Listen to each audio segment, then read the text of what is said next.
abonnez-vous. Et bonjour tout le monde, bonjour à toutes, bonjour à tous. On est de retour pour une nouvelle édition de Abonnez-vous Matin. On est toujours en direct des locaux de Mediapart. Ça, c'est une matinale à un horaire raisonnable. Dit-on, je ne vois pas de quoi vous parler. C'est le matin quand même, ça fonctionne. Donc on est toujours en direct de Mediapart. Vous êtes sur la chaîne Twitch de Mediapart qui n'est pas monétisée. Le seul moyen de nous soutenir, c'est l'abonnement. Abonnez-vous. Voilà, le Edoui qui fonctionne. Ah mais ça fonctionnait pas le casque, vous n'entendez pas le Edoui qui dit abonnez-vous. Et donc on est là tous les vendredis de 10h à midi, de 10h à 11h c'est la partie invitée qui va durer donc c'est la première partie de l'émission, et ensuite c'est une revue de presse où on lit des articles de Mediapart, des partenaires de Mediapart et du club. Donc ça ce sera dans une seconde partie. Ce matin, on va parler d'un nouveau média qui sera ou ne sera peut-être pas problématique. Je suis avec mes deux invités, Léane Alestra, salut. Salut. Et avec Aria Meroni, salut. Salut. Donc vous êtes toutes les deux à l'origine, vous faites partie du groupe à l'origine de la fondation de ce nouveau média. Toi, Léane, tu es journaliste et autrice. Ton livre le plus récent, il est paru cette année. Il est intitulé Les Vigilantes. Il est consacré aux femmes qui évoluent au sein des milieux identitaires. Et toi, Aria, tu es journaliste indépendante et tu as un blog sur le club de Mediapart. Peut-être qu'on le lira tout à l'heure, non? Tu es journaliste indépendante, donc tu te présentes comme militante marxiste révolutionnaire, et donc on peut te lire également chez nous. Pour commencer, on va peut-être montrer un petit peu le compte de ce nouveau média qui est en création. Comme ça sera l'occasion aussi de voir si la capture fonctionne. Incroyable. La capture fonctionne. Donc voilà, je suis sur la page Instagram de Problématique Média. On va commencer de façon très générale. Est-ce que vous pouvez un petit peu nous expliquer ce que va être, parce que le financement participatif est en cours, ce que va être Problématique Média, peut-être d'abord Aria? Ouais, du coup, l'idée de Problématique, c'est de construire un média queer, mais qui parle pas uniquement de questions queer. En fait, on s'est rencontrés l'année dernière dans l'organisation d'une manifestation contre le génocide à Gaza, une manifestation féministe. Et on a fait le constat que dans nos communautés, il manquait aujourd'hui un média qui puisse faire le pont entre la politisation, notamment sur les réseaux sociaux, et l'action militante, notamment dans le contexte un peu d'urgence face à l'extrême droite, dans laquelle on est souvent en réaction, et passer dans l'action, et que souvent ça se fait sur les réseaux sociaux, c'est important, mais le problème avec les réseaux sociaux, c'est qu'il y a un peu un temps rapide de la réaction, et que nous, on pensait qu'il fallait construire un média qui permette de faire cette jonction tout en proposant des analyses un peu plus distanciées, on va dire, et pas forcément que de réagir à l'actualité et d'être en contre. Et Léane, tu peux nous expliquer un petit peu d'où vient la création de ce média, parce que je crois qu'il y a un collectif à la base qui s'appelle Les Mécréantes, c'est ça? Et est-ce que tu peux expliquer un petit peu comment c'est né de ce collectif? Alors, Mécréantes, c'était pas un collectif, j'étais toute seule derrière. Attends, je pense qu'on t'entend moyennement. Attends, peut-être faut un que petit je peu. me rapproche, excusez-moi. Ouais. Non, pas de souci. Est-ce que vous m'entendez mieux là? C'est bon? Normalement, là, Ouais, du coup, Mécréantes, à la base, c'était un podcast que j'ai lancé pendant le confinement, parce que pareil, j'essayais de trouver des choses qui vulgarisaient les notions liées au genre, avec les prismes qui m'intéressaient, et j'ai pas trouvé tout à fait cette émission, donc je me suis dit que j'allais la faire, quoi. Et donc j'ai lancé ça pendant le confinement, ça a très vite pris, donc j'ai repris mes études à Paris 8 en études de genre pour continuer à former une méthodologie vis-à-vis de ces enjeux et de ces sujets. Et très vite, le média grossissant, mais étant toute seule derrière, je me suis dit que ce serait quand même intéressant de fonder quelque chose de collectif et donc de plus durable.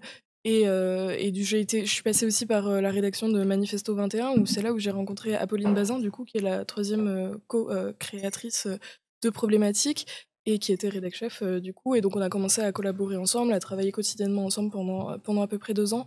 Et suite à ça, on a lancé justement Problématique, parce qu'on voulait, justement, comme tu le disais, Aria, un média qui repose sur 3 piliers, donc pilier savoir, pilier création, pour mettre aussi en avant les cultures subversives et intéressantes qu'on a en France et ailleurs, et le dernier pilier, donc savoir, création et action, bon, pour relier en fait les trois. Pour donner un petit exemple, un petit peu de la philosophie de Problématique, l'année dernière, pendant la Pride, il y a eu tout un débat par rapport à une affiche qui était vue comme, par les droites comme beaucoup trop subversive, et en fait le débat était monopolisé là-dessus, et avec Problématique, on s'est dit: «C'est quand même intéressant de remettre le débat sur le thème de la Pride qui était le combat de l'internationale fasciste».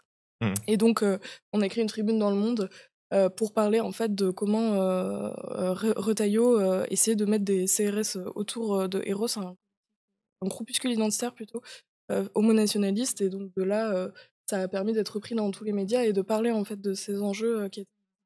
Mais ça correspond à la stratégie que vous voulez développer, de ce que j'ai compris sur votre Instagram, c'est-à-dire d'être moins dans la réaction immédiate aux polémiques, mais plus de remettre sur la table des discours offensifs, militants, sur les thèmes divers, toujours avec un prisme queer. Mais en fait, vous dites bien, c'est pas un média qui est centré sur la communauté, même si c'est important d'être centré sur la communauté pour avoir des espaces safe. Mais là, on est sur un média qui a ce prisme-là, mais sur tous les sujets, et qui cherche à développer un discours offensif et pas uniquement à rebondir sur la polémique du moment, quoi. Ouais, pour nous, la question du prisme queer, bon, outre le fait qu'on est des personnes LGBT, c'est aussi de se dire qu'en tant que personne marginalisée, on a un certain point de vue sur le monde de par les multiples rapports d'oppression qu'on subit. Et que, de manière générale, notre communauté, nos communautés subissent aussi ces rapports d'oppression, mais que il faut pas s'enfermer là-dedans, parce que il y a un petit risque à la fois de tourner en rond, mais aussi d'avoir peur dans le climat ambiant. Moi, je me souviens au moment de l'élection de Trump, de tout un tas de témoignages qu'on a eu venant des États-Unis, de personnes trans qui paniquaient, qui savaient pas ce qu'il fallait faire, qui étaient en mode on va faire des communautés, on va partir. Et en fait, nous, ce qu'on veut, c'est justement éviter ce genre de choses. Et donc de proposer des perspectives pour penser, pour agir, et pour essayer de peser dans ce rapport de force en tant que personnes qui sont parmi les cibles de l'extrême droite. Et pour la question des réactions, mais peut-être je te laisserai développer là-dessus, c'est aussi le truc de sortir un petit peu, et ça va avec ce truc de pourquoi faire un site internet, pourquoi faire un média et pas uniquement un compte Instagram, c'est aussi sortir de ces polémiques un peu quotidiennes qui sont au final peu intéressantes, à coup de on se clash, etc. Très chronophage et oui, fatigant. Et démobilisant. Peut-être que tu voulais poursuivre effectivement sur la question de la réaction, si tu avais des choses à ajouter.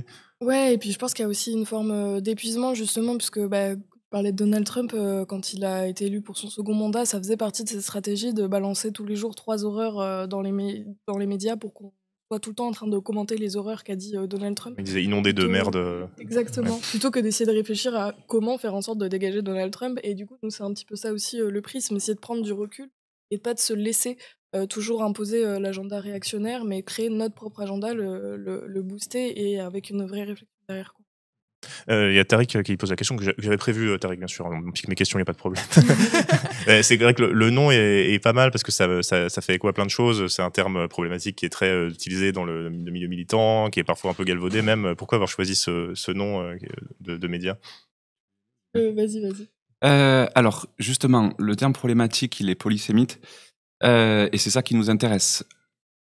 Ça veut dire tout et n'importe quoi, et tout le monde peut être problématique. C'est-à-dire que une personne qui va mégenrer quelqu'un va être problématique. Une personne qui, bien sûr, tient des propos racistes, commet des VSS, va être problématique, mais le problème, c'est qu'on utilise le même terme. Pour l'extrême droite, on est problématique, et d'ailleurs, on a commencé notre vidéo de teasing avec en fait, il y a c'est Valrupture ou Frontières qui a fait une vidéo sur pourquoi les LGBT sont problématiques. Et en fait, c'est donc nous aussi, on à la fois il y a tout ça, mais il y a aussi le fait d'assumer, de reprendre ce terme d'une manière un peu camp, et de jouer là-dessus pour aussi mettre un ton, parce que bien sûr, on veut être un média sérieux, mais on veut aussi avoir un certain ton décalé pour allier tout ça et pour faire et pour arriver à parler. Et aussi problématique, c'est problématiser, bien sûr, parce que comme on le disait tout à l'heure, l'enjeu, c'est vraiment de pas non seulement faire de l'information descriptive, mais d'essayer de problématiser des enjeux, et en ça, c'est important aussi de revendiquer ce terme-là. On peut peut-être regarder d'ailleurs la vidéo d'introduction, comme ça les gens peuvent avoir un petit peu, peut-être une idée un peu plus générale de ce que vous présentez. Alors pourquoi le mouvement LGBT ? Ça commence très très bien. Frontière de bon matin. Frontière, ils ont l'habitude avec moi. Moi, je mets du Figaro à 7h07 le matin, il n'y a pas de problème. Donc ça va. Je vais regarder ça. On va regarder ça. Je vais laisser comme ça, je pense, parce que sinon on risque de pas pouvoir voir toute la vidéo en entier si je mets en plein écran. Et puis comme ça, vous avez la jauge à côté. En plus, vous pouvez regarder. Vous pouvez la faire monter en direct si vous voulez. J'ai mis le lien dans le chat. Ouais, parce Alors, on doit passer les 80% avant ce soir, donc vous voyez, il faut qu'on arrive à 24 000 €, donc on a vraiment besoin de vous à fond. Ouais, par exemple, si vous êtes multipropriétaire, vous pouvez vendre un de vos appartements et donner l'argent à un nouveau média. Voilà, ça coûte pas cher. Vous aurez toujours au moins un autre appartement. Ou les bijoux de la couronne. Ou les bijoux de la couronne. Chaque écu sera précieux. Et voilà. Bon, je mets la vidéo et puis je vous laisse éventuellement, si vous voulez mettre pause, n'hésitez pas à la souris juste là. Si vous voulez commenter un truc, pas de souci. Alors, pourquoi le mouvement LGBT est-il problématique ? D'un programme très clair, très ferme sur l'immigration, l'insécurité. On a peur d'être accusé d'être blanc par le wokisme. Vous avez le droit d'écouter les autres plutôt que donner une image hystérique de votre pensée. Mais qu'est-ce qui vous irrite ? Tout. L'extrême droite monte, les frontières se ferment. Ce que l'on pensait être acquis est remis chaque jour un peu plus en cause. Le désespoir semble régner. Pourtant, chaque jour, des résistances émergent. Dans la morosité ambiante, on lutte, On crée. On pense. Pour les plus marginalisés, ces actes quotidiens sont une nécessité. nous lançons un média queer. Pour donner corps à nos résistances. Parce que nos communautés sont sans cesse attaquées. Les alternatives ne s'inventent jamais au centre d'une société violente. Elles naissent des marges. C'est pour ça que nous lançons Problématique. Problématique est un média queer pour dégager l'horizon. Un média LGBTQ pour s'occuper de tout. Un média pour relier les luttes. Nous venons d'horizons différents. Recherche. Militantisme. Journalisme. Problématique se base sur 3 piliers interconnectés. 1. Savoir, pour mettre en avant les analyses élargissant le champ de vision au-delà des murs apparents. Création, pour valoriser les cultures flamboyantes qui déstabilisent l'ordre établi. Action, pour donner des clés de compréhension, penser les luttes et agir sur le monde. Mais pour que Problématique existe, nous avons besoin de vous maintenant. Soutenez notre lancement sur Ulule. Parce que nous n'avons pas de Bolloré ou de Sterrin LGBT. Et nous n'en voulons pas. Votre soutien économique massif est vital. Chaque don compte.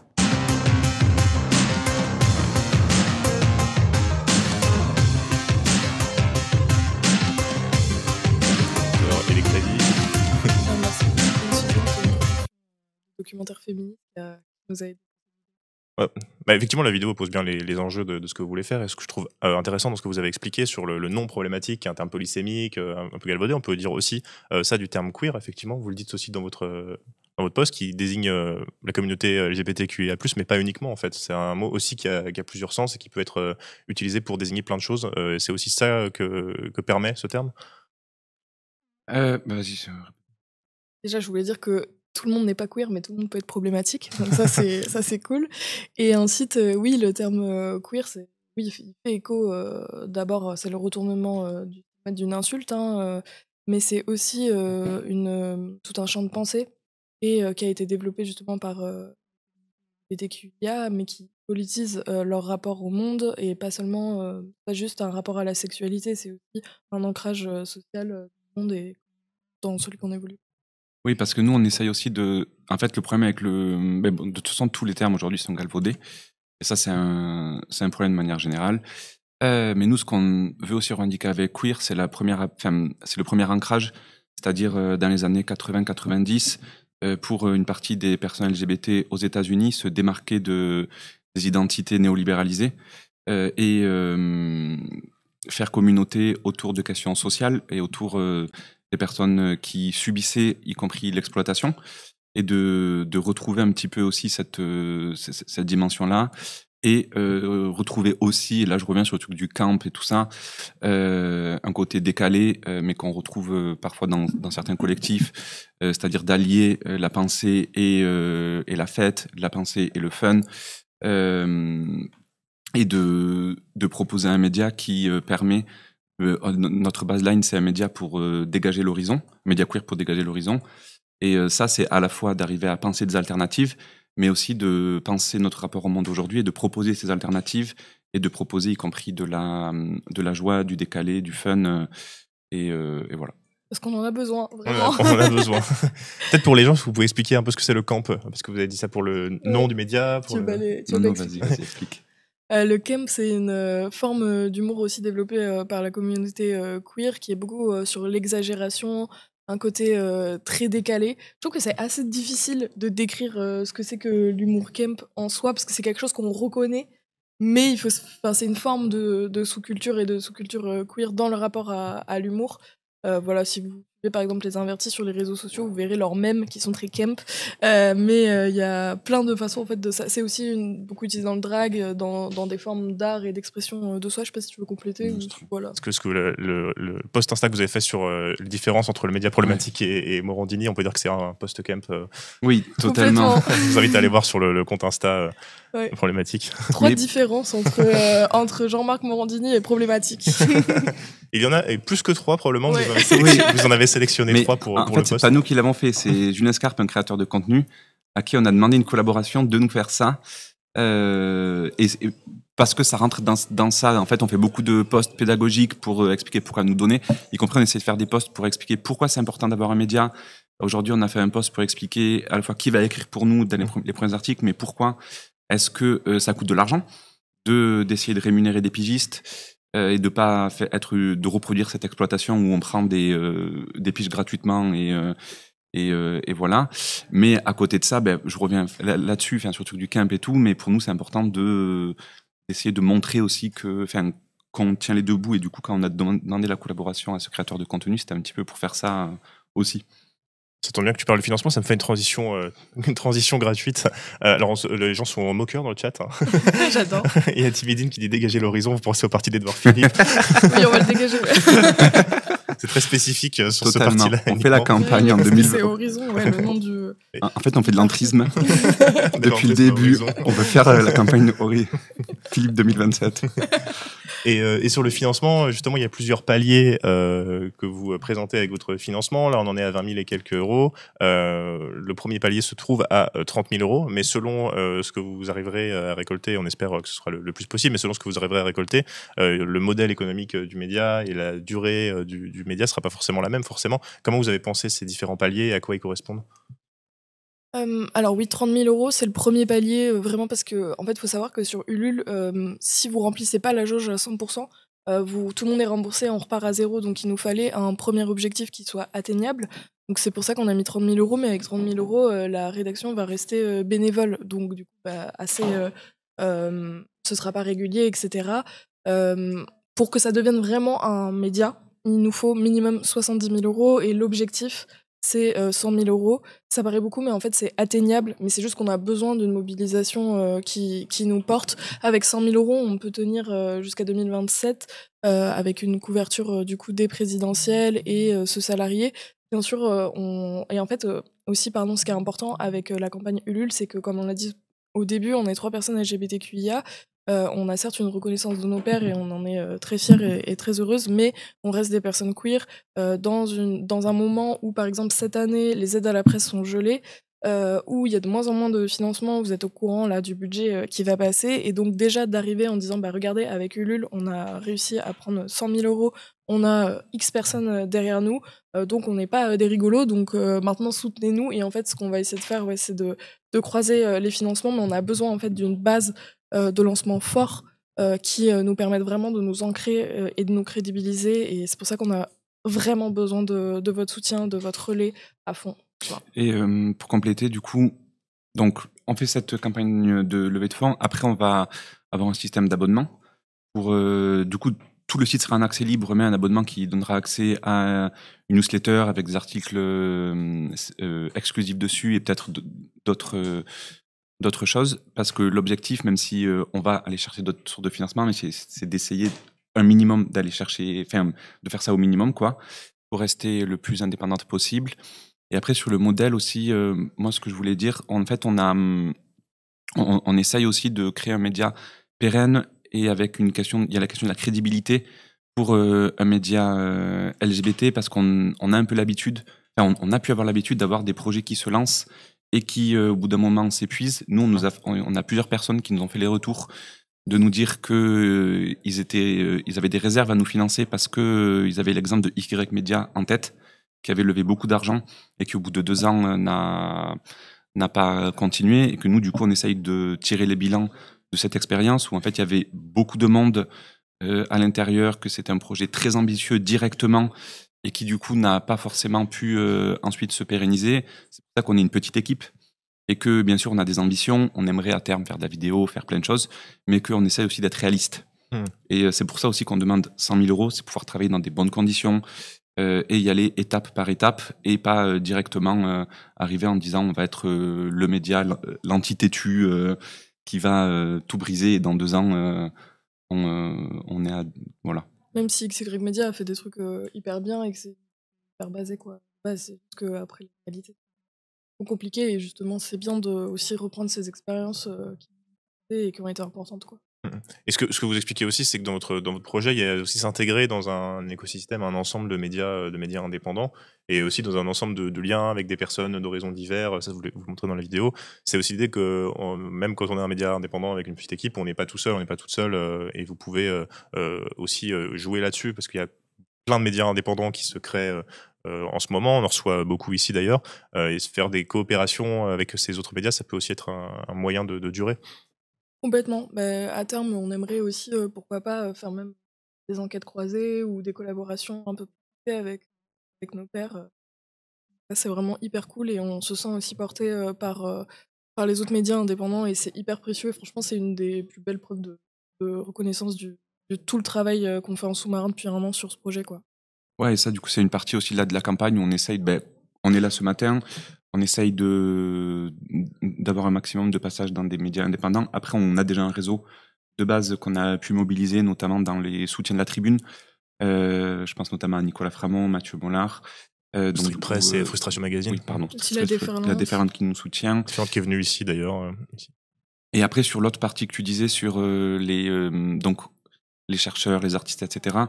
Nous, en fait, ce qu'on a envie de proposer sur notre site, c'est pas uniquement des articles de journalistes, par exemple, mais c'est de croiser les perspectives par rapport au pilier que disait Léane tout à l'heure, donc savoir, action, création, et du coup d'avoir un maximum de personnes venant d'horizons différents qui puissent proposer des angles pertinents par rapport à ceux qui savent, à ceux qui font, pardon. Du coup, typiquement là, dans les premières personnes à qui on a sollicité des piges, donc il y a par exemple Anan Karimi qui est maîtresse de conférence en sociologie pour parler d'islamophobie. On va avoir Jean Stern qui était le cofondateur du Gaypied, donc qui était un journal gay dans les années 70, le premier journal gay dans les années 70 et qui aujourd'hui est membre du comité de rédaction d'Orient 21. Et à côté de ça, on a aussi des militantes de terrain. Par exemple, une militante Marco Labarthe qui vient des Landes et qui nous parlera de l'expérience du féminisme dans les Landes. Ou Mamari qui est une humoriste et qui chacune apporte leur spécificité et pas uniquement nous qui parlons sur le travail des autres. C'est de croiser différents domaines d'expertise et aussi j'ai l'impression l'idée de décentraliser un peu le regard aussi, que ce soit à l'intérieur du pays, donc sortir un peu de Paris, mais aussi à l'international. C'était important pour vous de croiser ces différents éléments-là? Oui, complètement. C'est pour ça qu'on aimerait aussi faire une belle place aux traductions d'articles dans un premier temps, puisque comme on l'a dit, on essaie d'être réaliste et dans un second temps, en fonction des moyens qu'on a, de pouvoir faire des collaborations avec d'autres rédactions et des reportages en Europe et à l'international et au moins de croiser nos savoirs avec nos pairs d'autres pays. Voilà. Parmi les articles qui sont déjà en préparation, est-ce que vous avez des thèmes qui vont être abordés? Tu as parlé d'islamophobie, est-ce qu'il y a déjà des enquêtes, des essais, ce genre de choses? Oui, on va donc du coup, Jean Stern, lui, il va parler d'homonationalisme autour de la question israélienne notamment. Christelle, on peut pas dévoiler, c'est dommage, mais ce sera normalement une interview croisée entre 2 stars qu'on rêve de voir échanger, donc pour le côté plus culture. Anan, ça va être sur l'islamophobie et la question de la féminité hérétique, qui est un concept majeur de son travail. Irénée en lien anarchisme et féminisme, Mamari en lien avec ses travaux. Je peux pas trop développer parce que sinon on risque de nous piquer les piges et ça. Mais voilà, comme on l'a dit, le but c'est d'avoir à la fois une part belle pour la culture, le savoir et l'action, donc de représenter ces 3 piliers. Et après, il y a aussi les sujets que nous, on a envie de proposer pour janvier. Moi, je taffe quelque chose sur la mobilisation Palestine en Italie. D'accord. Et comment est-ce que ça reconfigure les mouvements sociaux dans un pays où ça fait 15-20 ans que les mobilisations sont amorphes, avec l'effondrement de la gauche au début des années 2000 suite au vote des crédits de guerre pour l'Irak par toute la gauche institutionnelle. et comment est-ce qu'aujourd'hui ça commence à se recomposer, pourquoi il y a une particularité italienne et les perspectives que ça pourrait potentiellement ouvrir face à Meloni. Et on va essayer, si on y arrive, de publier aussi des éditos pendant la campagne. Moi, là, je suis en train d'en écrire un sur la question d'une pétition. Je ne sais pas si vous avez vu passer. Il y a une pétition qui a tourné cette semaine pour demander à ce qu'il y ait des wagons dans les métros et dans les transports en commun uniquement pour les femmes. Et donc, je suis en train d'écrire un édito sur en quoi c'est une très mauvaise idée et pourquoi il faut penser une sûreté, un accès public aux femmes qui soit vraiment ambitieux, qui soit sincère et fouillé politiquement, parce que c'est un vrai sujet. Mais ça, en fait, c'est vraiment pas possible. Et du coup, je vais vous expliquer pourquoi. Voilà. C'est vrai qu'on a eu le thème qui est revenu un petit peu en ce moment, notamment avec le nouveau, alors pour les non-parisiens, un nouveau téléphérique qui a été inauguré dans le Val-de-Marne, et la députée LFI Nadège Abou-Mangoli avait proposé des cabines réservées aux femmes pour éviter les agressions comme ça se fait dans d'autres pays. Et effectivement, j'ai vu que ça a été beaucoup critiqué par plusieurs militantes sur les réseaux comme une réponse sécuritaire à ce type de problème. Donc ça, c'est une première chose que vous pouvez lire. J'aimerais revenir sur un terme qui a été utilisé aussi depuis le début de cet entretien, c'est la question de l'homonationalisme. Parce que toi, tu as travaillé sur l'extrême droite, sur les femmes dans l'extrême droite. Quel est votre regard, vous, sur ces mouvements qui s'inscrivent à l'extrême droite avec cette perspective-là? Et peut-être déjà, avant de ça, expliquer un peu ce que c'est pour les gens du chat. Alors, l'homonationalisme, c'est l'utilisation d'une rhétorique des droits en faveur des droits des personnes LGBTQIA, mais pour faire avancer un agenda impérialiste, raciste, sécuritaire et donc réactionnaire. C'est la même chose pour le fémonationalisme. C'est pas que lié à l'extrême droite, hein, ça peut être tout l'échiquier politique qui va essayer d'amener des réponses sécuritaires aux questions de genre, et donc avec des fois des prismes racistes, etc. Même si aujourd'hui l'extrême droite s'en est énormément emparée. À la base, c'était plutôt pour parler de la récupération étatique des luttes. Et donc c'est important d'en parler parce que ça fait partie en fait de l'agenda raciste qui est très fort en ce moment, et c'est aussi important de comprendre que l'homonationalisme et le fémonationalisme, ce sont aussi de l'homophobie et du sexisme, puisqu'il s'agit toujours de réifier les personnes LGBTQIA et les femmes comme étant des figures naturellement et intrinsèquement vulnérables et à protéger, et qui auraient du coup besoin d'un État fort, sécuritaire, etc., qui seraient les seuls à même de les protéger, puisque trop vulnérables, etc. Donc réifier, réduire à une chose, c'est ça, si je me trompe. Exactement. Si mes cours ne sont pas trop lointains. Oui, j'avais une question aussi, on a parlé de la Palestine, on a parlé de l'Italie. Comment vous approchez, vous, les questions internationales avec ce prisme-là? Alors, avec le prisme, je pense qu'il y a deux façons de voir. La question, c'est d'essayer de voir les thématiques donc LGBT à l'international, mais du coup, moi, je vais parler de ce que je maîtrise. C'est-à-dire, moi, mon apport dans ce média, c'est surtout les luttes sociales. Du coup, de voir comment est-ce que les mouvements LGBT s'organisent et répondent aux montées de l'extrême droite un peu partout dans le monde. Et puis la seconde, c'est d'essayer de voir actuellement quelles sont les mobilisations, les dynamiques politiques qui se passent un peu partout. Mais en fait, ça peut être varié. Ça va être, donc ce que je disais tout à l'heure sur l'Italie, ça peut être d'essayer d'analyser le mouvement international qui se passe. Alors, on parle beaucoup de ce qui se passe autour de la Gen Z, cette année, mais en fait, il y a une tendance un petit peu plus longue qui se dessine depuis le 7 octobre, justement, et des soulèvements populaires un peu partout dans le monde. Et du coup, de pouvoir documenter ça aussi, et pas uniquement le documenter d'une manière brute, en disant, bon, ben voilà, au Népal, il y a un soulèvement, au Maroc, il y a un soulèvement, etc., etc., mais de voir qu'est-ce qui les lie, quelles en sont les limites, et comment est-ce que ça pourrait redessiner des perspectives positives. Est-ce qu'on arrive dans un cycle positif pour les luttes et pour la gauche, ou est-ce que l'extrême droite est une fatalité?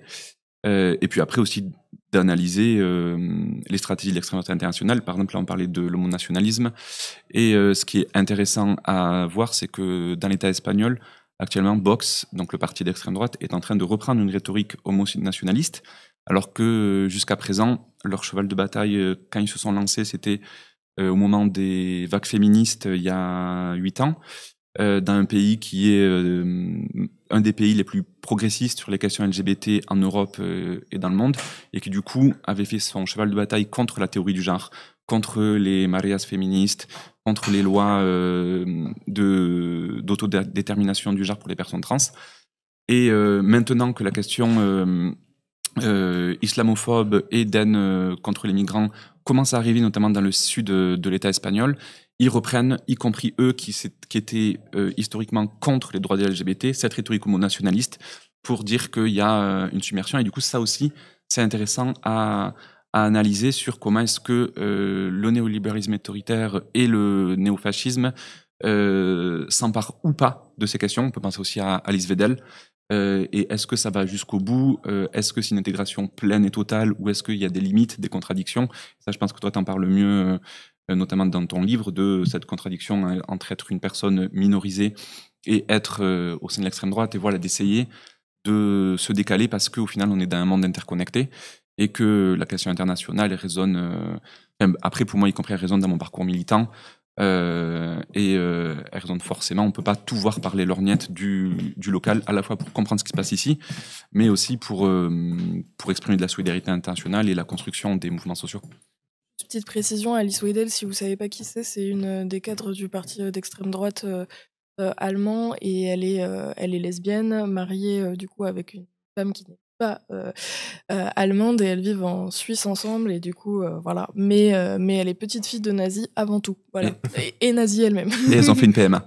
Et elles ont fait une PMA. Oui, c'est vrai que l'histoire de Weidel et l'AfD, donc le parti Alternative für Deutschland, qui est le parti d'extrême droite en Allemagne, est assez intéressante. Et c'est intéressant aussi qu'on parle de cette question du lien entre les personnes minorisées et l'extrême droite, parce que la semaine dernière, on recevait Diagramme, qui est un nouveau média qui fait des entretiens au long cours avec des chercheurs et des chercheuses, et on parlait de l'Amérique de Trump.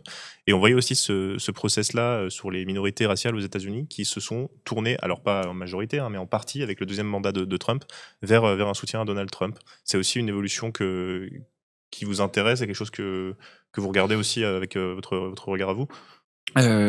Oui, tout à fait. Et sur la question américaine, moi j'ai l'impression qu'il y a, enfin sur cette question-là du vote de certaines, parce que c'est de certaines minorités par ailleurs et pas de toutes sur Trump. Je pense qu'il y a à la fois un certain clientélisme et ce truc de Make America Great Again qui peut parler un peu au-delà des populations blanches, même si c'est majoritairement quand même les blancs qui ont voté, y compris chez les femmes. Et ça, c'est un truc intéressant où, dans une vision un peu libérale, on avait tendance à dire c'est les hommes qui votent pour Trump et les femmes qui sont progressistes, alors que là, les femmes blanches, c'est le contraire. Et ça se voit aussi sur les votes à la mairie de New York qu'il y a eu. Mais sur la question des autres minorités raciales en dehors du coup des cibles principales de Trump, à mon avis, il y a un truc d'opposition communautaire qui est assez forte, et du coup tout le monde n'est pas la cible, tout le monde n'est pas l'ennemi dans le discours de Trump. Tout le monde peut être intégré tant qu'il n'est pas la cible, tant qu'il n'est pas l'ennemi, c'est-à-dire que tant qu'il n'est pas migrant, tant qu'il n'est pas noir, tant qu'il n'est pas musulman. Et après il y a aussi la question de l'abandon. Pour moi, c'est ce qui est déterminant là-dedans, c'est aussi l'abandon du Parti démocrate des questions sociales, et qui fait que toutes les personnes qui au final ont l'impression d'être lésées vont se tourner vers Trump ou se sont abstenus, parce qu'il y a quand même eu aussi un taux d'abstention important. Mais tout ça, ça redessine un petit peu le monde au-delà justement de cette facilité de dire il y a deux camps, le bien et le mal. Toutes les minorités sont forcément dans le bien. Le bien, c'est aussi les progressistes et tout le monde et toutes les personnes qui les défendent, qu'ils soient Justin Trudeau ou Philippe Poutou, et que tout ça, c'est l'axe du bien. Et en face, l'axe du mal, c'est toutes les personnes qui veulent opprimer les minorités. Et donc, c'est impensable qu'une personne minorisée en fasse partie. Pourquoi Caitlyn Jenner, pourquoi même Rishi Sunak, tous ces gens-là, ça serait des exceptions. Parce que, alors qu'en fait, c'est pas que des exceptions, parce que derrière, il y a aussi les intérêts de classe qui se jouent, et des intérêts aussi d'opposition entre minorités. On va jouer sur le racisme, notamment l'homonationalisme, ça participe de ça. Faire monter l'homophobie, ça peut, parce qu'il y a le double jeu, il y a faire monter l'homonationalisme et faire monter l'homophobie, ou aux États-Unis particulièrement le racisme interethnique, que ici est moins une question, même si ça existe aussi, mais c'est moins une question parce qu'on n'est pas dans une société communautaire. Mais voilà. Sur la question de ce discours d'opposition frontale qu'on trouve aussi en France et qu'on a vu au début de votre vidéo, pour vous, quels sont les outils pour essayer de déconstruire ce discours sans forcément avoir une pratique de juste répondre directement à la dernière polémique? Léane, comment tu imagines ça dans ce nouveau média? Comme on disait au début, par le fait de problématiser et d'essayer de comprendre et cerner les enjeux à la fois locaux et internationaux, et aussi d'essayer de prendre en compte les réalités en fait avec les personnes auxquelles les personnes sont confrontées. Par exemple, je pense que quand on habite à Nice et qu'on est une personne queer engagée, etc., c'est pas tout à fait la même façon de lutter quand on est dans une ville très à droite que à Paris, etc. Et en fait, ce que nos camarades font à Nice, c'est intéressant parce que ça nous permet de comprendre comment ils arrivent à avoir de la gentilité, comment ils évoluent en fait dans une ville qui est très hostile à leurs envies, à leurs revendications politiques. Donc je pense qu'il y a déjà aussi une question de terrain et une question de rester près en fait des enjeux. C'est aussi pour ça qu'on a besoin de moyens, qu'on a besoin de dons pour pouvoir aussi faire des actions sur le terrain, partir en reportage au plus près des luttes. Et donc ça, c'est une des réponses. Je sais pas si tu veux compléter, Aria. Est-ce que tu peux répéter la question? C'était sur comment déconstruire ce discours dont tu parlais aux États-Unis, mais qui est aussi bien là en France. On parlait des extraits que vous avez montrés en début de vidéo avec CNews, avec Frontières, etc. Ce discours d'inonder de merde, comme pour prendre les termes de Trump, le débat public est extrêmement fatigant. Les gens aussi sont très fatigués. C'est un discours qu'on entend beaucoup il y a trop d'informations, il y a trop de choses, je sais plus quoi écouter, plus quoi dire. Comment on crée un nouveau média qui peut lutter contre ça ou donner un autre son de cloche au moins? Moi, je pense qu'il y a aussi la question de faire un pas de côté. Ne pas forcément, justement, j'essaie de réfléchir à un exemple. Par exemple, le truc... Non, j'essaie de prendre un exemple français. Il faut une polémique récente. Ouais, c'est ça, une polémique récente. Moi, je pense à Sandrine Rousseau au barbecue, mais ça fait déjà un petit moment. C'est juste qu'à chaque fois que pense polémique bête, je pense à ça. Non, mais par exemple, on peut penser à... non, ça c'est trop glissant. Non, mais je sais pas, mais en tout cas... En fait, il y a la question de soit on réagit directement... j'en sais rien. En fait, je prends une question vraiment stupide et qui n'est pas intéressante, mais parce que j'ai que ça en tête, le vol des bijoux de la cour. En fait, on a tout un flot de merde là-dessus où on a... la vidéo de, je sais plus comment il s'appelle, Jean Chalençon, de Chalençon, puis on a tous les médias qui nous expliquent que c'est la grandeur de la France. Et du coup, la question, c'est est-ce que on répond directement sur non, c'est pas la grandeur de la France, même si je pense que c'est important de décortiquer ça et d'expliquer que en vrai, on s'en fout. Mais derrière, il y a aussi d'autres questions qui se posent sur pourquoi est-ce que on ne parle que de ça.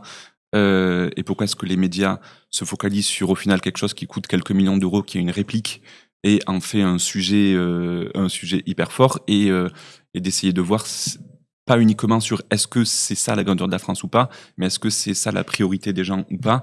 Et on peut aussi, je sais pas, moi après j'y connais pas assez en bijoux, mais y compris on peut aussi parler de conservation du patrimoine au-delà de cette question. On peut parler du pillage colonial du Louvre et d'autres musées.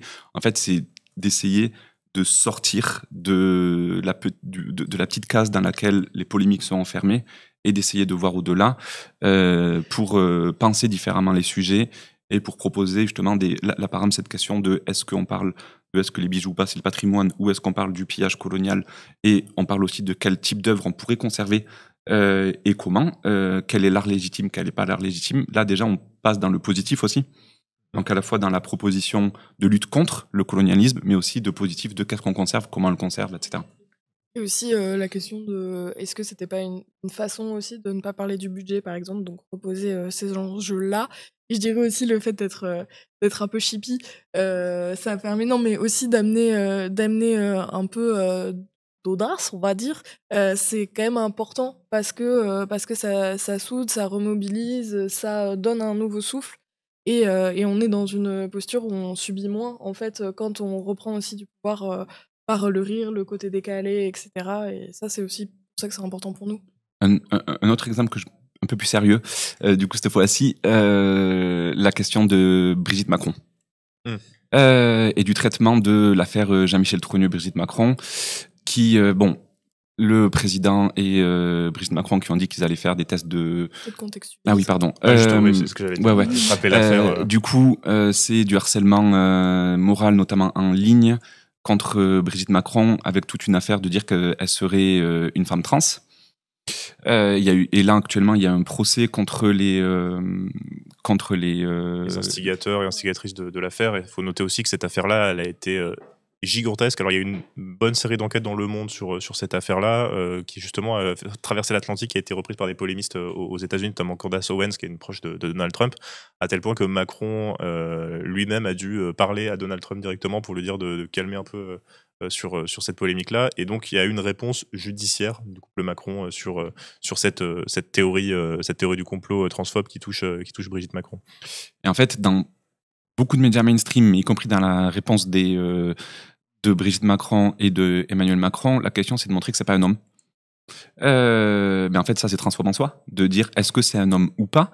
Et ça fait pas trop débat, notamment dans la presse mainstream, mais même dans beaucoup de relais, il y a ce truc de... Mais ça allait avec la question de la boxeuse, je me souviens plus de son nom, mais de la boxeuse algérienne pendant les JO, de est-ce que c'est un homme ou pas, alors qu'en fait la question, ça devrait être et alors, on s'en fout.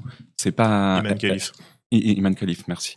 Si c'est une femme trans, c'est cool pour elle et ça devrait pas être un sujet de débat. Et du coup, de voir pourquoi est-ce qu'aujourd'hui c'est autant un sujet de débat. Et comment est-ce qu'on fait pour que à terme ça ne soit plus un sujet de débat. Ça aussi, c'est prendre un côté sur un pas de côté sur la polémique et faire des propositions offensives. Et puis en plus, le couple présidentiel, par la mise en scène de faire des tests de féminité, etc., n'a fait en fait qu'envenimer la polémique, puisque du coup, forcément, ils sont déjà en train de se justifier, donc du grain à moudre. Et ça montre aussi en fait à quel point la transphobie, elle est agissante de façon vraiment grande dans nos récits politiques, et c'est pas juste une question à côté, marginale, qui touche 1% de la population. Ça structure en fait les frontières de genre et la façon dont c'est amené dans le débat public, et c'est important de comprendre pourquoi, qu'est-ce qu'en fait ces polémiques elles disent du moment politique, et qu'est-ce qu'elles racontent du monde. Et pourquoi cet angle-là a été choisi, le côté violemment transphobe du harcèlement, parce qu'il y a Liolo dans le chat qui dit se questionner sur le genre de quelqu'un, c'est du harcèlement. C'est pas se questionner sur le genre de quelqu'un, c'est réellement du harcèlement qui ciblait Brigitte Macron depuis plusieurs années avec cette histoire, et qui vient de l'extrême droite d'ailleurs. C'était pas entre guillemets juste un questionnement clairement là-dessus. Il y a, désolé Tarek, je révisais tes messages, mais il dit est-ce que vous condamnez les bijoux dans le chat? Ça dépend qui l'a volé, pourquoi faire. Si c'est Chalençon qui en fait a commandité le vol. Alors là on condamne, c'était Chalençon qui a commandité le vol, forcément. Il y a plusieurs questions qui sont forcément liées. Oui, je voulais aussi revenir sur la question de décentraliser aussi, mais à l'intérieur du pays. On a parlé un peu de Nice, on pourrait parler aussi un peu de la Pride des campagnes qui a eu lieu ces dernières années. Est-ce que c'est aussi des questions qui vous tenaient à cœur dans la construction du média, c'est-à-dire de sortir un peu de Paris, effectivement, où c'est un problème qu'on retrouve beaucoup, la façon dont le pays est fait, et la façon dont les médias fonctionnent, c'est très parisien forcément, et comment on fait pour sortir justement de cette centralisation-là? Je pense que nous déjà c'est important pour nous parce qu'on vient pas de Paris. Enfin, comme la plupart des Parisiens. ça fait que quelques années qu'on est là, et on a un ancrage par ailleurs amical, militant, etc., notamment dans le sud-ouest pour nous deux. Et pour avoir grandi en ruralité, c'est vrai que ça pose des questions qui sont intéressantes. Donc pour nous, ça va de soi Et c'est pas quelque chose de performatif ou quoi, c'est juste que c'est aussi notre parcours, l'ancrage et du coup l'importance en tant que personne queer d'avoir vu ce que c'est que de grandir en réalité, quels sont les enjeux, etc. Et pour nous, c'est tout aussi complémentaire avec les enjeux qu'on retrouve en ville et les deux doivent s'allier et aller ensemble. Ouais, puis moi, pour prendre un exemple, là, sur le coup, pas médiatique, même si c'est lié, mais plutôt dans mon parcours militant. Donc, avant, j'étais à Toulouse, je faisais partie d'une assemblée féministe qui organisait les manifestations autour du 8 mars. En 2019, en 2020, on avait organisé, du coup, la manifestation au 8 mars, il y avait entre 10 à 20 000 personnes. À Paris, il y avait que 5 000 personnes. Et en fait, dans la presse, ça n'en a jamais parlé. Il y avait ce truc de tout ce qui se passe à Paris est ultra médiatisé. Tout ce qui se passe dans les autres villes, t'as des encarts où ça en parle dans la presse locale, mais pas au niveau national, alors qu'il peut se passer des trucs aussi importants, voire plus importants, et qui sont des choses qui peuvent, y compris faire résonance, qui peuvent donner de l'espoir, dont on peut s'inspirer, etc., et qu'il y a vraiment ce truc de voir qu'on a un territoire intégral, et que c'est pas uniquement ce qui se passe ici qui est déterminant, même si il y a quand même une spécificité parisienne avec plusieurs millions d'habitants, et qu'il ne faut pas non plus faire cette opposition. Moi, ça, c'est un truc qui m'énerve un petit peu en venant pas de Paris, mais ce truc de dire c'est Paris contre le reste du monde, c'est la gauche bobo, la gauche France Inter contre les gens qui font des barbecues à la campagne, etc. Tout ce truc de remettre en avant la figure du bof. Et moi, pareil, je viens de classe populaire. Mes parents ne s'identifient pas du tout à cette figure-là, et j'ai jamais vu personne dans ma famille s'identifier à cette figure du bof, et du coup de déconstruire un petit peu ça aussi pour amener des perspectives politiques un peu plus intéressantes, mais du coup sur l'ensemble du territoire, et de pas faire ces clivages-là. Ni le clivage Paris-province, ni le clivage ville-campagne, qui sont de façon un petit peu faux. Et puis concrètement, toute personne qui a grandi et vécu à la campagne ou en ville sait que c'est pas exactement si caricatural que ça, quoi. Paris qui dit la France des queers et la France du queer. La France du cuir. On ressort la polémique barbecue en dernière partie d'émission.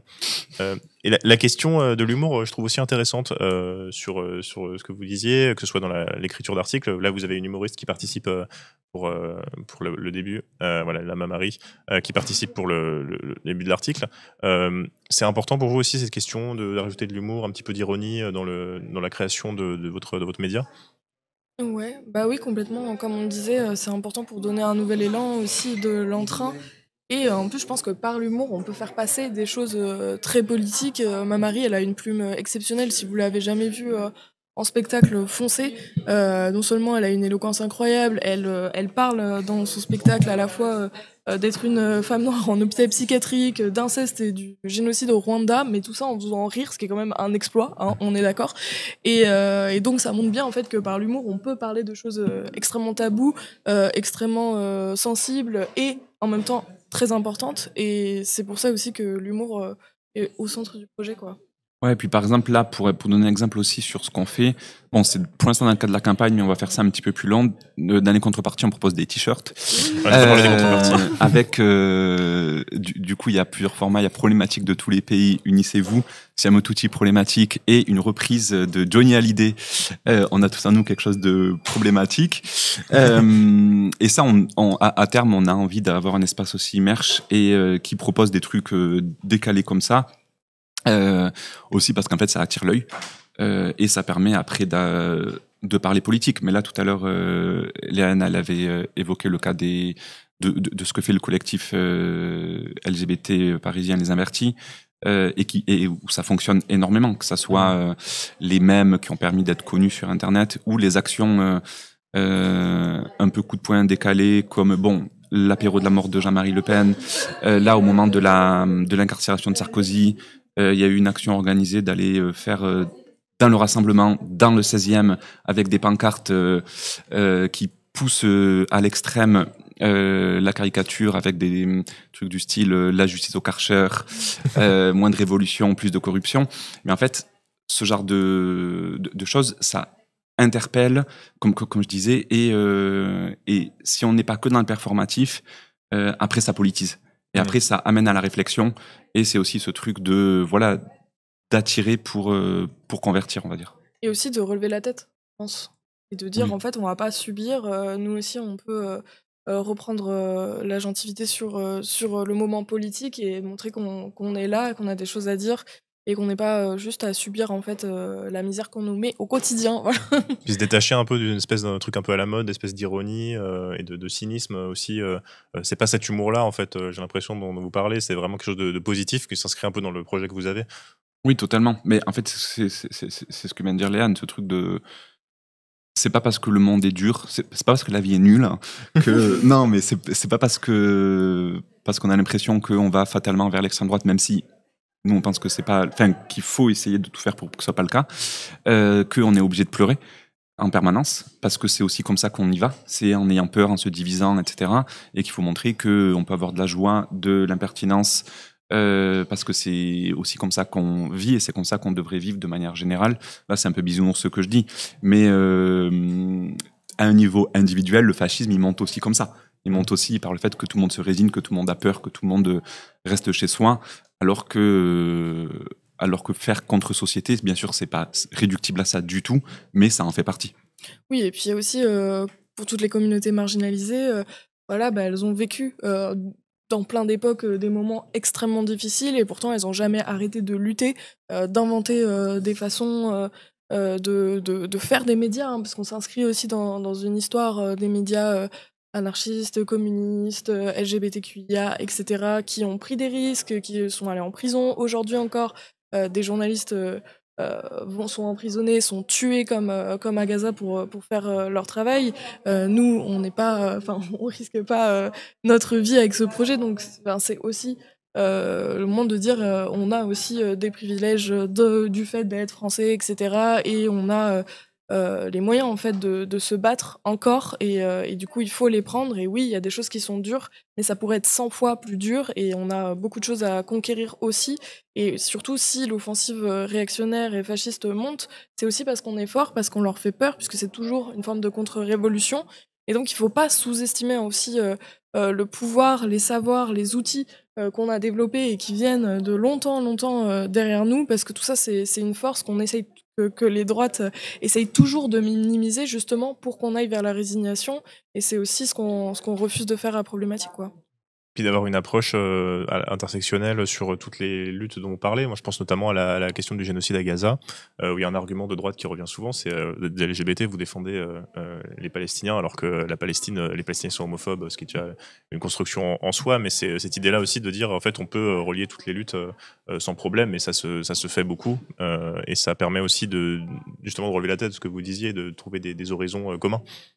Ouais, sur cette question du génocide à Gaza spécifiquement, c'est justement là-dessus qu'on a commandé l'article à Jean Stern sur les débuts de la lutte contre le pinkwashing au milieu des années 2000 dans les pays anglo-saxons, et où du coup directement les groupes LGBT qui, je crois que ça a commencé en Nouvelle-Zélande et en Angleterre, qui se sont opposés au pinkwashing d'Israël. Donc le pinkwashing, c'est le fait de présenter, spécifiquement sur la question israélienne, c'est le fait de présenter Israël comme la seule démocratie et le seul pays progressiste du Moyen-Orient, donc le seul pays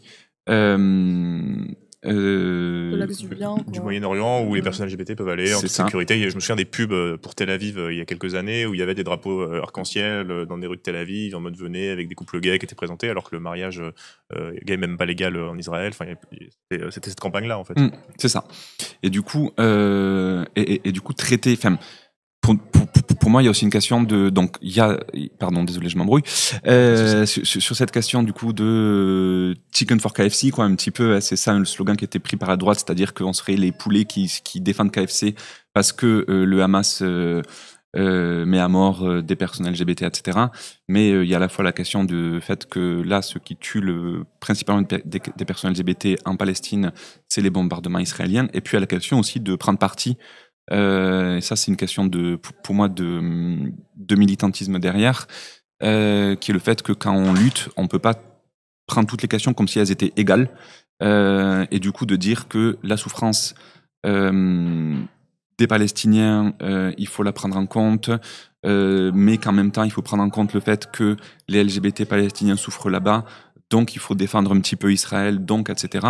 Et qu'en fait, il y a des choix politiques à faire dans l'urgence, qu'actuellement le choix politique c'est le génocide et que tout le monde doit militer pour, quel que soit quel que soit le fait qu'on soit des personnes LGBT, des femmes, etc., et que le reste, ça se verra après sur place, y compris. Et que si les populations palestiniennes veulent se libérer du Hamas, par exemple, est-ce que c'est possible quand il y a un bombardement ? Mais y compris, c'est ce que disent les queers palestiniens, c'est que faire une révolution sociale en Palestine, ça sera possible quand l'État sera libre. On ne peut pas faire une révolution s'il n'y a pas d'État. Et du coup, c'est aussi prendre parti pour ça et l'assumer. De dire que oui, certes, mais. Enfin, c'est ça un petit peu. Oui, c'est complexe. Oui, peut-être que, mais. Et puis, c'est pas si complexe que ça, en fait. Oui, puis on est pour l'autonomie et le droit à l'autodétermination des corps, mais aussi des peuples, parce que ça va ensemble et c'est le même continuum.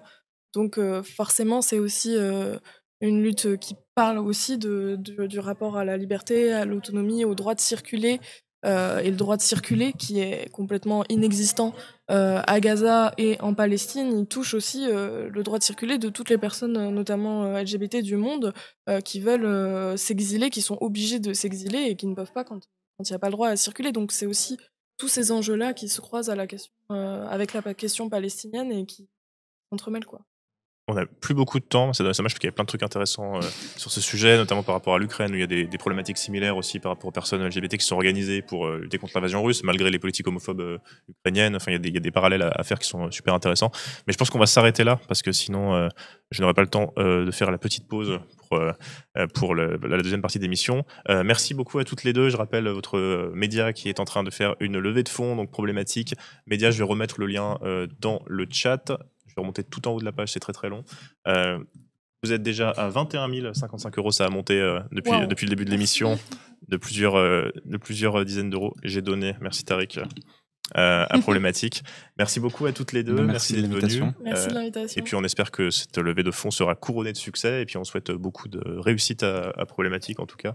Et puis à très vite. Merci pour l'invitation et merci le chat. Ouais, merci le chat. Et nous on se retrouve dans 4 minutes, le temps que j'aille me refaire un café. Et on fera la revue de presse tout de suite après. À tout de suite tout le monde. Salut, salut.